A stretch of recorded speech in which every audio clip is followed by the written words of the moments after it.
Hi guys, my name is Zara, this is my next lecture. आज का जो मेरी वीडियो है वो है रूट टेस्ट पे। ये हमारा आखिरी टेस्ट होगा सीरीज़ का, सीरीज़ से रिलेटेड। इसके बाद हम पावर सीरीज़ करेंगे।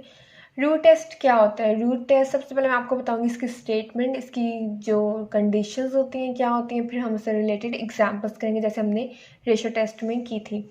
तो सबसे पहले हम रूट टेस्ट लिखते हैं। रूट टेस्ट की डिफ़ाइन करते हैं रूट टेस्ट होता क्या है। तो अगर हम रूट टेस्ट को डिफ़ाइन करें तो हम कैसे करेंगे? लेट्स सपोज अगर आपके पास ए एन कोई भी सीरीज़ है और आपने कोई भी सीरीज़ सपोज करनी है ए एन, और उसको डिफ़ाइन किस तरह करेंगे हम, और इसको इस तरह हम डिफ़ाइन करेंगे एल वेयर एल कोई भी नंबर है जो हम रिप्रेजेंट करें। यहाँ पे आप एल की जगह ए भी लिख सकते हैं, बी भी लिख सकते हैं, कोई भी नोटिफिकेशन यूज़ कर सकते हैं। एल क्योंकि मैंने यहाँ पे एल यूज़ किया तो आप एल भी कर सकते हैं। डिफरेंट बुक्स में डिफरेंट नोटेशंस हैं। Limit n approaches to infinite, अगर आपके पास एल इक्वल है लिमिट, और लिमिट किस चीज़ की? एन की अप्रोच करिए इन्फिनिटी को, वेयर एन सम नंबर है।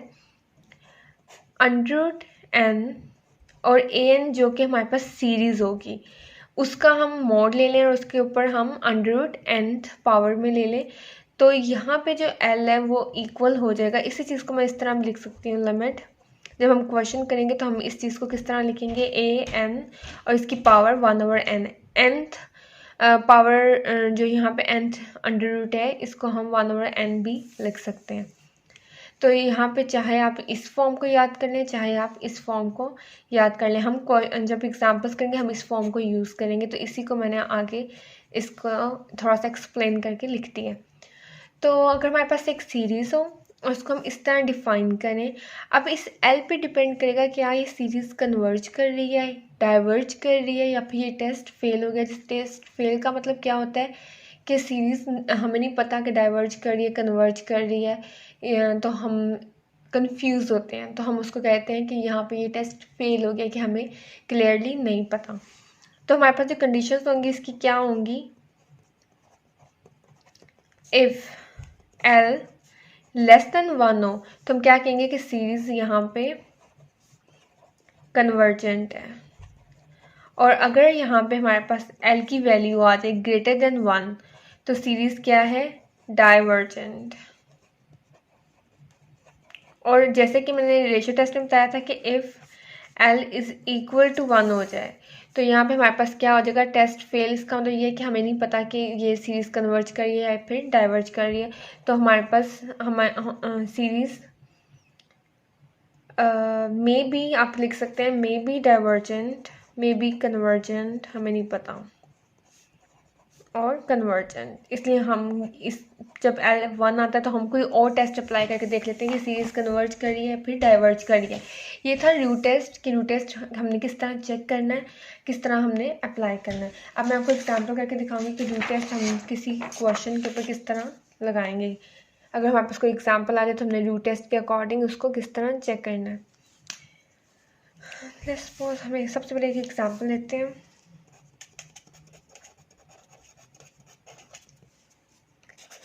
Summation n is equal to 1 to infinite n raised to power n 3 raised to power 1 plus 2n। यहाँ पे ये हमारे पास आ गई सीरीज। इसमें ये जो पूरी चीज़ है ये हमारे पास क्या है? A N. तो जैसे मैंने यहाँ पे आपको बताया था कि अगर समीशन ए एन कोई भी आपके पास सीरीज़ है तो आपको सबसे पहले क्या करना है, उसकी ये फॉर्म एल उसका इसके इक्वल होगा, और हम यूज़ कौन सी फॉर्म को करते हैं? इस फॉर्म को। तो हम इस सीरीज़ को इस फॉर्म में पहले लिखेंगे, तो किस तरह करेंगे? L is equal to limit n approach to infinite, और यहाँ पे हम इस सीरीज़ को लिख लेंगे n raise to power n over 3 1 plus 2n, और 1/n हम यहाँ पे ये लिख लेंगे। सिंपली मैंने क्या किया है, सिर्फ ए एन के ऊपर जो पावर थी वो 1/n लगाई और उसकी लिमिट जो थी n अप्रोचेस टू इन्फिनिटी लिए। यहाँ पे l मैंने रिप्रेजेंट कर लिया, इसका जो भी आंसर होगा वो l होगा। हम उस बेस पे देखेंगे कि l लेस देन 1 है, ग्रेटर देन 1 है, या फिर इक्वल टू 1 है। इसको जब हम सॉल्व करेंगे तो किस तरह होगा? सिंपली आपने इसको सॉल्व करना है, जो हमारे पास पावर है आपने अंदर पावर ले आनी है, नोमिनेटर पे भी और डिनोमिनेटर पे भी। n raise to power n और जब मैं 1/n लगाऊंगी तो इसके साथ 1/n मल्टीप्लाई हो जाएगा नॉमिनेटर में भी। सिमिलरली जो पावर 1/n है ये 3 रेज़ टू पावर इसके साथ भी मल्टीप्लाई हो जाएगी। अब हम इसको जब सॉल्व करेंगे तो हमारे पास क्या आएगा, n अप्रोचेस टू इन्फिनिटी। बस इसको थोड़ा सिंप्लीफाई करना हमारे लिए मुश्किल होता है, जैसे कि ये सिंप्लीफाई हो जाता है हमें आंसर पता चल जाता है। यहाँ पे n इंटू 1/n है तो n से n कैंसिल हो, तो यहाँ पे नॉमिनेटर में रह जाएगा n। और जब हम 3 इसको सिंप्लीफाई करेंगे तो 1/n, क्योंकि अंदर 2 टर्म्स हैं तो ये वाली जो पावर है वो फर्स्ट टर्म के साथ भी मल्टीप्लाई होगी और सेकेंड के साथ भी मल्टीप्लाई होगी। तो 1 into 1/n plus 2n into 1/n। Further जब हम इसको सिंप्लीफाई करेंगे तो हमारे पास क्या आंसर आएगा, 16n/3। 1 इंटू 1/n तो इसको हम लिख लेंगे 1/n plus 2n into 1/n से n कैंसिल, यहाँ पे सिर्फ 2 रह जाएगा। इसको नेक्स्ट हम करेंगे जब सॉल्व, तो हमारे पास हमने क्या करना है, इन्फिनिटी n जहाँ जहाँ n है वहाँ वहाँ इन्फिनिट हमने पुट कर देना और हमारे पास फाइनल आंसर आ जाएगा। तो हमारे पास यहाँ पे क्या आ जाएगा, जहाँ जहाँ n है वहाँ वहाँ हमने इन्फिनिट पुट कर देना है। तो इधर ऊपर हमारे पास था n 3 raise to power 1/n plus 2। यहाँ पे जब हम n अप्रोचेस टू इन्फिनिट करेंगे तो फिर हम लिमिट साथ में नहीं लिखेंगे, बस हम लिमिट अप्लाई करेंगे। तो n की जगह infinity over 3 raise to power 1/इन्फिनिटी plus 2, infinity over 3 raise to power 1/इन्फिनिटी। 1/इन्फिनिटी आपको पता है क्या आंसर होता है, 0 के इक्वल होता है। 3 रेज़ टू पावर 0 प्लस 2, तो यहाँ पे हमारे पास आंसर आ जाएगा infinity over 3 raise to power 2। Infinity over something हो तो वो इन्फिनिटी ही होती है। तो हमारे पास L क्या आ गया, L इक्वल टू आ गया इन्फिनिटी, क्योंकि इन्फिनिटी लेस देन 1 तो है नहीं, तो ये है ग्रेटर देन 1। तो इसका मतलब हमारा जो रूट टेस्ट था उसके अकॉर्डिंग हमारे पास यहाँ पे जो टेस्ट का आंसर आया क्या आ गया, L लेस देन 1 होता तो सीरीज़ कन्वर्जेंट थी, L ग्रेटर देन 1 है तो सीरीज़ डाइवर्जेंट है। तो यहाँ पे L हमारे पास आ गया ग्रेटर देन 1, तो हम लिख देंगे hence the series is divergent, hence the series is divergent। इसी से रिलेटेड मैं आप लोगों की कोई एग्जांपल करवाती हूँ, उस पर भी हम इसी तरह अप्लाई करेंगे रूट टेस्ट, ताकि थोड़ा सा आपके लिए समझना आसान हो जाए। हम एक और एग्जांपल लेते हैं यहाँ पे। नेक्स्ट हमारे पास एग्जांपल है summation n 0 to infinite 5n minus 3n raised to power 3 7n raised to power 3 plus 2 whole power n। अब हमारे पास फॉर्म है ये। एक चीज़ यहाँ पे मैं आपको और बताती जाऊँ, मैंने आपको सीरीज़ से रिलेटेड काफ़ी टेस्ट करवाए, कंपैरिजन टेस्ट करवाया, रेशियो टेस्ट करवाया, रूट टेस्ट करवा रही हूँ मैं।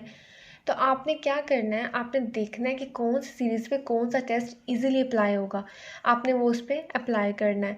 अगर मैं इसको फॉर्म को देखूँ, जो मेरे पास सीरीज़ गिवन है, इसकी पावर है n, तो अगर मैं इसके ऊपर रेशियो टेस्ट लगाऊंगी तो मेरे लिए थोड़ा ज़्यादा मुश्किल हो जाएगा। लेकिन अगर मैं इसके ऊपर रूट टेस्ट लगाऊंगी तो मुझे समझ आ रही है कि देखते कि ये इसकी जो फॉर्म है इसके ऊपर root test as compare to ratio test ज़्यादा आसान है, तो इसलिए फिर मैं इसके ऊपर रूट टेस्ट लगा दूँगी। तो आपने सबसे पहले सीरीज़ की फॉर्म देखनी है, फिर उसके अकॉर्डिंग ही आपने उसके ऊपर टेस्ट अप्लाई करना है। तो यहाँ पे हम टेस्ट अप्लाई करते हैं। सबसे पहले हम क्या फाइंड आउट करते हैं, एल किस तरह फाइंड आउट करते हैं, limit n approaches to infinite mod 5n minus 3n cube over 7n cube plus 2 raised to power n और 1/n। यहाँ पे हमने क्या किया, रूट टेस्ट अप्लाई कर दिया। रूट टेस्ट अप्लाई करने के बाद हम सेकंड स्टेप क्या करते हैं, जो पावर होती है 1/n वो अंदर हम मल्टीप्लाई करवा देते हैं।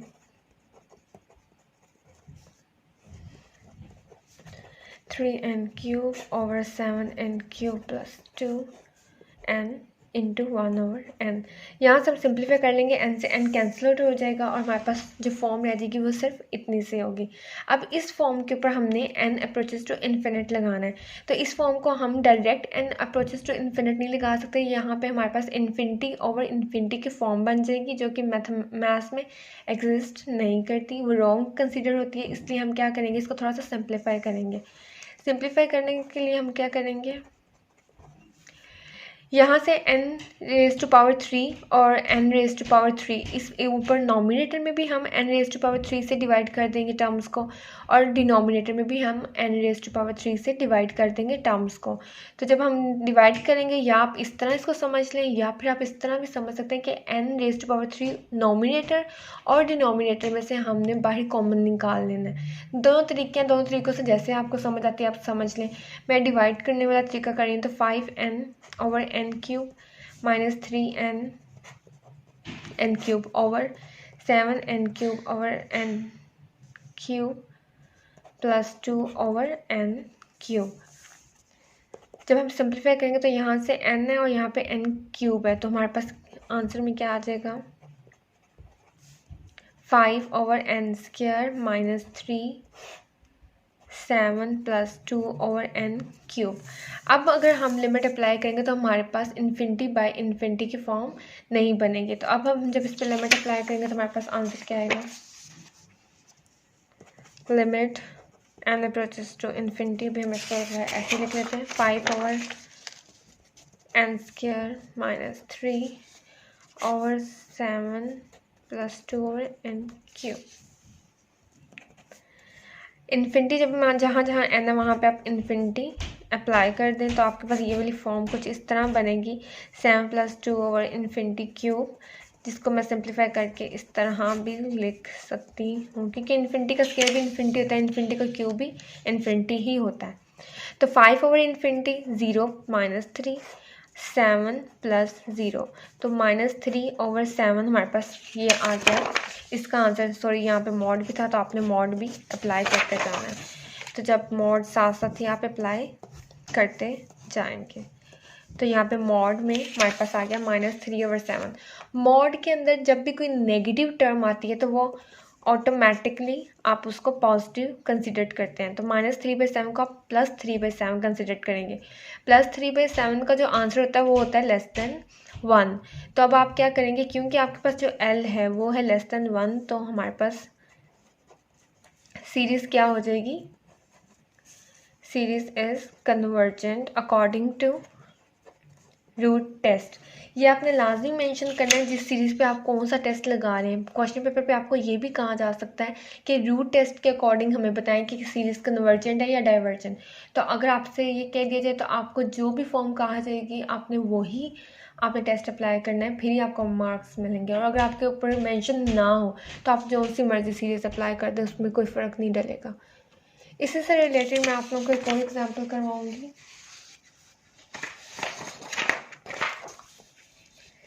नेक्स्ट हमारे पास है example summation n is equal to 3 to infinite minus 12 raised power n over n। Next हमारे पास थर्ड एग्जाम्पल है ये। इसको सॉल्व करने के लिए हम सबसे पहले क्या करेंगे, इसके ऊपर लगाएंगे root test. So applying root test आप लिख सकते हैं, applying root test L is equal to limit n approaches to infinity mod minus 12 raised to power n over n 1 over n। तो यहाँ पे हमने रूट टेस्ट इसके ऊपर अप्लाई कर दिया। अब हम इसको आगे करेंगे सॉल्व। तो बहुत ही इजी, आपने क्या करना है, 1 over nth जो पावर है वो नोमिनेटर में भी मल्टीप्लाई हो जाएगी पावर के साथ और डिनोमिनेटर में भी हो जाएगी।